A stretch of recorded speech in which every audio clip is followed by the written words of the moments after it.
Olá, seja bem-vindo ao nosso Liturgia Diária. Cor litúrgica, roxo. Segunda semana da Quaresma. Sexta-feira 1 de março de 2024. Primeira leitura. Leitura do livro do Gênesis. Israel amava mais a José do que a todos os outros filhos, porque ele tinha nascido na velhice. E por isso mandou fazer para ele uma túnica de mangas longas. Vendo os irmãos que o pai o amava mais do que a todos eles, odiavam-no e já não lhe podiam falar pacificamente.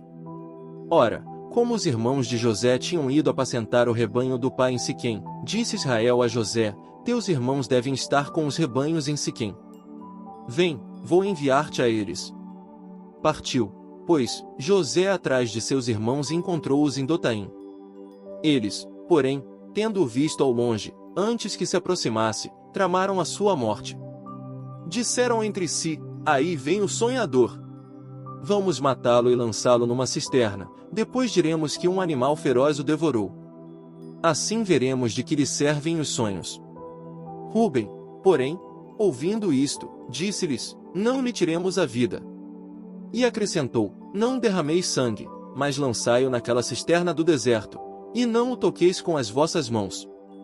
Dizia isto, porque queria livrá-lo das mãos deles e devolvê-lo ao pai. Assim que José chegou perto dos irmãos, estes despojaram-no da túnica de mangas longas, pegaram nele e lançaram-no numa cisterna que não tinha água.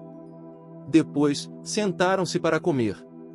Levantando os olhos, avistaram uma caravana de ismaelitas, que se aproximava, proveniente de Galaade. Os camelôs iam carregados de especiarias, bálsamo e resina, que transportavam para o Egito. E Judá disse aos irmãos: que proveito teríamos em matar nosso irmão e ocultar o seu sangue? É melhor vendê-lo a esses ismaelitas e não manchar nossas mãos, pois ele é nosso irmão e nossa carne. Concordaram os irmãos com o que dizia.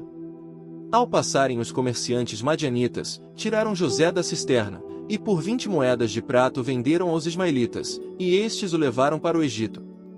Palavra do Senhor. Graças a Deus. Salmo responsório. Lembrai sempre as maravilhas do Senhor. Lembrai sempre as maravilhas do Senhor. Mandou vir, então, a fome sobre a terra e os privou de todo o pão que os sustentava. Um homem enviará à sua frente, José, que foi vendido como escravo. Apertaram os seus pés entre grilhões e amarraram seu pescoço com correntes, até que se cumprisse o que previra, e a palavra do Senhor lhe deu razão. Ordenou, então, o rei que o libertassem. O soberano das nações mandou soltá-lo, fez dele o senhor de sua casa, e de todos os seus bens o dispenseiro. Evangelho. Jesus Cristo, sois bendito, sois ungido de Deus Pai.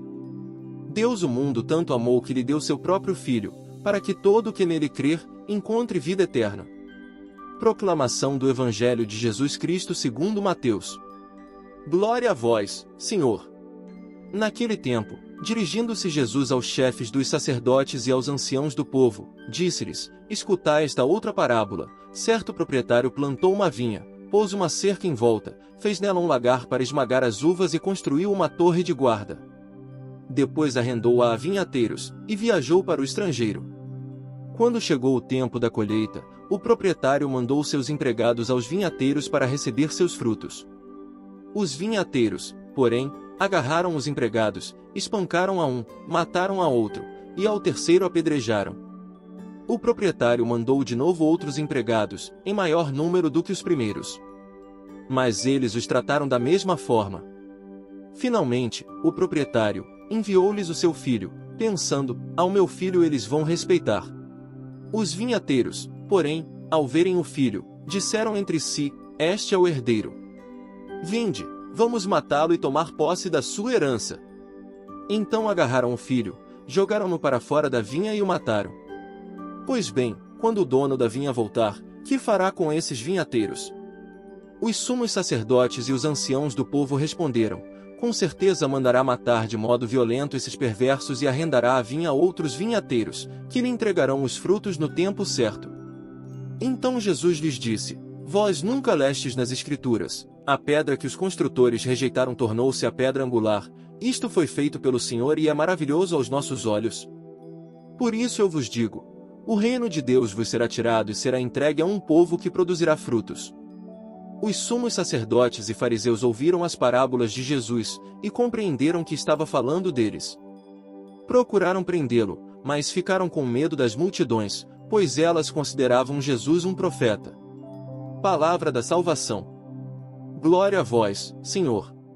Homilia diária. E ser cuidado e protegido por Deus. Naquele tempo, dirigindo-se Jesus aos chefes dos sacerdotes e aos anciãos do povo, disse-lhes: escutai esta outra parábola. Certo proprietário plantou uma vinha, pôs uma cerca em volta, fez nela um lagar para esmagar as uvas e construiu uma torre de guarda. Depois, arrendou-a a vinhateiros, e viajou para o estrangeiro. Meus irmãos e minhas irmãs, estamos de volta com a nossa homilia diária. Que bom reencontrá-los aqui no nosso canal. Vou me deter no versículo 33, porque ele nos dá uma noção ampla sobre o cuidado de Deus com a sua obra mais preciosa, o ser humano. Aqui, estão condensados todos os atos criadores de Deus. Fala-se de um proprietário, na verdade, o termo utilizado é oikodespotes, que quer dizer dono de casa, chefe de família. Esse termo se refere a Deus, que sabe muito bem o que é um ambiente vital para nós, seres humanos. Aquilo que chamamos de Sitzenleben, aquele ambiente vital, aquele lugar privilegiado. Deus sabe do que os seus filhos têm necessidade, ele sabe como funciona uma casa. Bom, depois, diz que ele, proprietário, plantou uma vinha. Essa vinha retoma a imagem daquele jardim do Éden, criado para nutrir o ser humano, o alimento necessário para sobreviver, aquilo que é essencial. A casa do Senhor se estabelece na sua vinha, então, esse é o lugar para que o ser humano possa sobreviver. Depois, diz a palavra, que ele colocou uma cerca em volta. Essa cerca é o confim, é o limite que separa o jardim do deserto. Não é uma prisão, mas é uma demonstração do limite. Ninguém vive sem limites, por natureza, somos seres limitados. Quem sabe pôr limites na própria vida experimenta a graça de Deus e quem não sabe experimenta, muitas vezes, o deserto. Não é criar um gueto quando se diz colocar uma cerca, mas é um oásis onde não falta nada. Deus nos coloca em condições que não nos falta nada. São os olhos da ternura e da sensação de ser amado, alvo da proteção e do cuidado de Deus.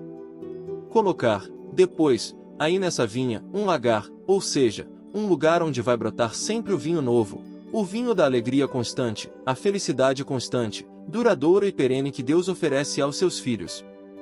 Depois, a palavra diz que ele construiu uma torre.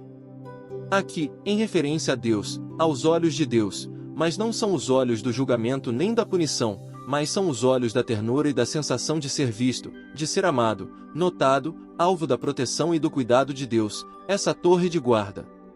Depois, ele arrendou a vinhateiros, ele entregou o ser humano nas mãos do Filho e do Espírito Santo, dois vinhateiros que darão tudo de si para o ser humano, para reapresentar os filhos de Deus ao Pai.